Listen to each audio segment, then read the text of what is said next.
लाल जी, राहुल गांधी ने जिस तरीके से आम आदमी पार्टी पर हमला करने के बाद दिल्ली में अकेले चुनाव लड़ने का फैसला किया है, इस फैसले को आप किस नज़रिए से देखते हैं? राहुल गांधी की मजबूरी है कि वो इंडिया गठबंधन को बचाएं या कांग्रेस को बचाएं। इंडिया गठबंधन ने तो कई सारे घटक दल कह चुके हैं कि अब हम इसका हिस्सा नहीं हैं। इंडिया गठबंधन तो सिर्फ लोकसभा चुनाव के लिए था, वो ख़त्म हो चुका है। तो लोकसभा चुनाव गया, उसके साथ इंडिया गठबंधन भी गया, ये तो कई लोग कह चुके हैं। तो ऐसे में फिर गठबंधन बचाने का तो सवाल ही नहीं उठता है। जब इंडिया गठबंधन ही नहीं बचेगा तो ये मोदी को कैसे हराएंगे? कोई नया ये सत्ता कैसे प्राप्त करेंगे? अकेले लड़के इकल्ले लड़के अगर कर सकते हैं तो फिर गठबंधन बनाने की क्या जरूरत थी?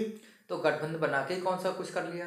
जब गठबंधन बना के भी कुछ नहीं हुआ, इकल्ले कर नहीं सकते, तो फिर तो ऐसे ही रहना पड़ेगा। मुझे लगता है कि एकला चलो की नीति अपनाने का प्रयास है।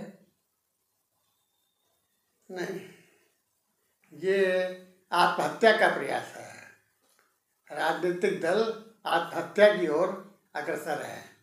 नहीं, देखिए, गठबंधन के साथ रहते हुए कांग्रेस का अपना निजी यानी खुद का वजूद दिखाई नहीं पड़ रहा था।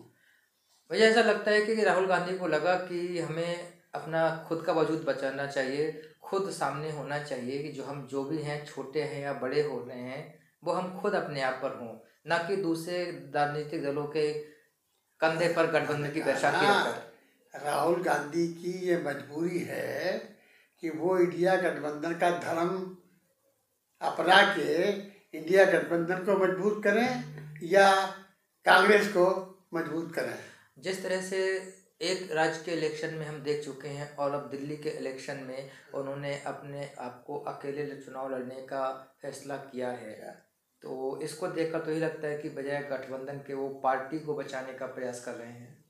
उनकी मैंने बताया ना कि कांग्रेस को बचाने के लिए यही एक अंतिम उपाय है जिसका वो पालन कर रहे हैं, लेकिन इससे भी कांग्रेस बचने वाली नहीं है। तो आपके हिसाब से कांग्रेस को क्या करना चाहिए कि वो नहीं, कांग्रेस तो जो कर सकती है वो कर रही है।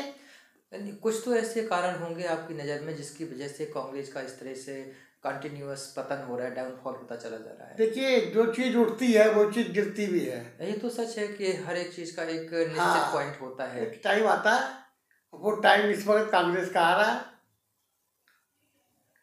और बच्चे खुचे कांग्रेस जो है वो इनके जो नेतृत्व है वो ऐसे ऐसे बयान दे देता है जिसका परिणाम राजनीति में उठाना पड़ता है। और ये कांग्रेस ही नहीं, सभी के साथ है, सभी नेता ऐसा करते हैं और उसका परिणाम उनके संबंधित राजनीतिक दलों को उठाना पड़ता है। जैसे कि आपके नड्डा ने बयान दिया था कि अब हमें संघ की जरूरत नहीं है। ऐसे ही संघ ने बयान दिया था कि हम आरक्षण को खत्म करेंगे।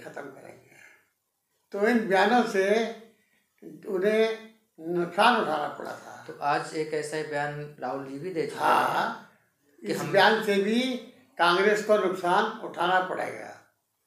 और ये इन सबकी एक राजनीतिक अपरिपक्वता है जिसे कुछ लोग बाद में समझ भी देते हैं, लेकिन कुछ लोग ऐसे हैं जिन्हें वो समझने का प्रयास ही नहीं करते हैं। लेकिन राहुल गांधी जिस पद पर हैं, एक राष्ट्रीय पार्टी के नेता हैं, उनसे ऐसी अपरिपक्व बातों की उम्मीद नहीं की जाती है। देखिए, राहुल गांधी जो है वो किसी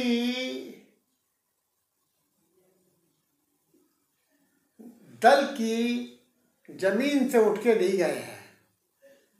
वो एक राजनीतिक परिवार है, जिस राजनीतिक परिवार में सभी प्रधानमंत्री हुए हैं, उनकी ही उत्तराधिकारी की वजह से उन्हें यह पद मिला है, वरना वो इस योग्य नहीं है कि वो उन्हें किसी दल का जो है वो प्रमुख बनाया जाए। यानी कि he is not a leader by chance, bye practice, but he is a leader by chance, by luck leader बने हैं। ये लक भी नहीं कह सकते आप इसे। ये ना तो राजनीति में जैसे लोग ऊंचे उठते हैं वैसे उस ऊपर तक पहुंचे हैं। ये तो इन्हें जो है उत्तराधिकार के रूप में मिला है। अगर राहुल गांधी इस परिवार में पैदा नहीं होते तो यहाँ तक पहुंचते ही नहीं। राहुल गांधी अगर उस परिवार में पैदा नहीं हुए थे तो क्या वो आज के इस स्तर तक पहुंच जाते हैं? नहीं पहुंचते। कहने का तात्पर्य है कि राहुल गांधी को अभी उस संघर्ष की आदत नहीं है जिस संघर्ष से एक आदमी नेता बनता है और फिर वो सधे हुए बयान दे पाता है। भाई, जो आदमी चांदी के चम्मच से पैदा हुआ हो तो उसे क्या पता कि दूध कैसे निकाला जाता है? ऐसा नहीं पता। वो तो चांदी के चम्मच से निकला था तो अपने उसी हिसाब से चल रहा।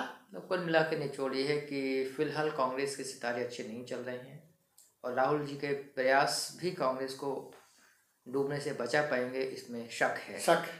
बहुत बहुत धन्यवाद। बिल्कुल।